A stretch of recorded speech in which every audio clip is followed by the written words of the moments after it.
अगले 5 साल में हम बिहार को घुसपैठिया मुक्त बनाएंगे।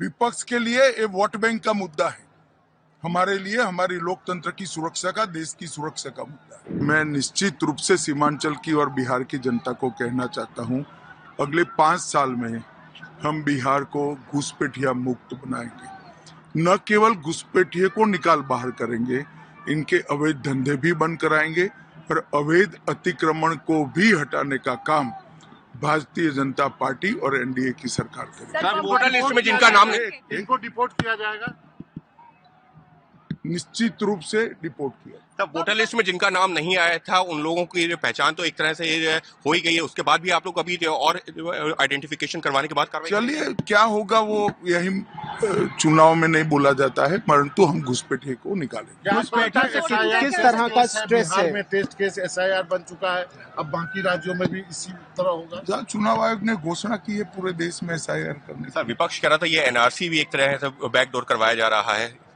चलिए, विपक्ष की तो कई सारी टिप्पणियां हैं। सर, जो घुसपैठियों का खतरा है वो किस तरह से सीमांचल को बहुत बुरी तरह प्रभावित कर रहा है? पूरे देश के लिए प्रभावित कर सकते। मैं देश की जनता को कहना चाहता हूँ, किसी भी राज्य का CM या देश का PM कौन हो, वो निर्णय इस देश के नागरिक न हो ऐसे लोग करेंगे क्या?